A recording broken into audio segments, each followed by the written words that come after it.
تو میں بھی نا وہ بیٹھا ہوا تھا نا, تو اس وقت میں وہ بتانا چاہ رہا تھا کہ ایک دوست ہے میرا, اس کا بیٹا آیا ہوا تھا, تو اس نے آگے کہا کہ وہ کام شام تھا, تو اس نے کہا کہ میں ذرا تھوڑی دیر بیٹھ جاؤں, آپ گفتگو کر رہے ہیں پولیٹیکل سیاسی گفتگو کر رہے ہیں.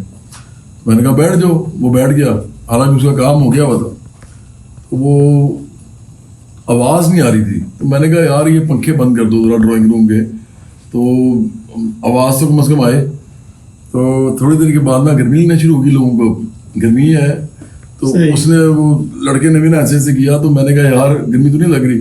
کہتا نہیں کوئی بات نہیں. اب اس نے تو مجھے دیکھا ہوا ہے نا آرٹسٹ کے طور پہ, لینڈ کروزر, شوز پہ جا رہا ہوں, اور گھر بھی بڑے اچھے طریقے سے رکھا ہوا ہے. تو وہ میں نے اسے کہا یار بات یہ ہے کہ اب میں پارٹی چلاتا ہوں, یہاں پہ پیسے بڑے لگتے ہیں میرے, تو اب ہے غربت کا ٹائم, ہاں اب لوگوں کے لیے کام کرنا ہے, تو اس لیے میں پنکھے ہی چلا سکتا ہوں, وہ بھی ابھی نہیں چلا سکتے, آواز نہیں آ رہی, اے سی نہیں چلا سکتا میں آپ سے. تو بھٹی صاحب آپ نے تو بڑی گرمی جو ہے وہ برداشت کی ہوئی ہے اپنے زمانے میں جی. مطلب ریلوے کے اندر وہ کیا سین ہوتا ہوگا, جو ذرا تھوڑا سا بتائیں نا. جواد بھائی وہ ایسا ہے کہ ریلوے کیریج شاپ میں نا بہت بڑی ورک شاپ ہے, اس میں مطلب چھتیں لگی ہیں اوپر, بڑی بڑی ورک شاپ ہے, بڑی گاڑیاں وہاں پر ہوتی ہیں, ویلڈنگ بھی ہوتی ہے, ترخان کا کام بھی ہوتا ہے, سارے کام ادھر ہوتے ہیں. گاڑی پوری تیار ہو کے نا تو جاتی ہے باہر. اس طرح جب گاڑی آخری تیاری کے مرحلے میں آتی ہے نا, تو وہ جگہ جاتی ہے تیار لائن پہ مکمل ہو کے, لیکن جو تھوڑے تھوڑے کام اس کے رہتے ہیں نا, تو وہ ادھر تیار لائن پہ چلتے ہیں. اچھا آپ کریں بات. تیار لائن پہ وہ ہوتی ہے, جب وہ آخری میں تیار لائن میں ہوتے ہیں, وہ چھوٹے چھوٹے کام جو بڑے بڑے جگہ رہتے ہیں وہاں پر مکمل ہو کے تو وہ گیٹ سے باہر نکل جاتی ہے گاڑی تیار ہو کے, جہاں جانی ہوتی چلی جاتی. میری ٹریڈ تھی ویلڈر, تو ہم جب ویلڈنگ کرتے تھے جون جولائی کا مہینہ ہوتا تھا, چھت اوپر کوئی تیار لائن پہ اوپر چھت کوئی نہیں ہے, یہ ساری دنیا جانتی ہے. تو اس چھت کے بغیر ہم پوری گاڑی ویلڈنگ کرتے تھے.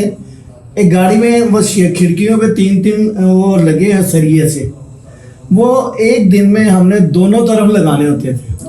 آؤٹر ہماری ہوتی تھی کہ یہ آپ نے آؤٹر دینی ہے,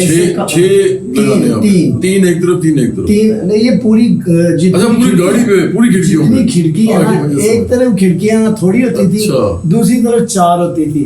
ایک طرف کھڑکیاں تھوڑی اس لیے ہوتی ہے کہ وہاں پر وہ واش روم ہوتے تھے, وہ 4 کھڑکیاں کم ہوتی تھی. دوسری طرف وہ واش روم نہیں ہوتا تو 4 کھڑکیاں زیادہ ہوتی تھی.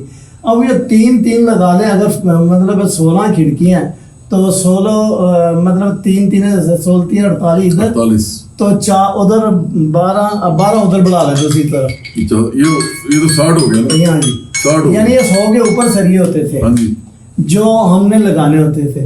وہ جون جولائی کا مہینہ ہوتا تھا, دھوپ اتنی ہوتی تھی کہ ہمارا پسینہ سر سے شروع ہوتا تھا پاؤں تک چلے جاتا تھا.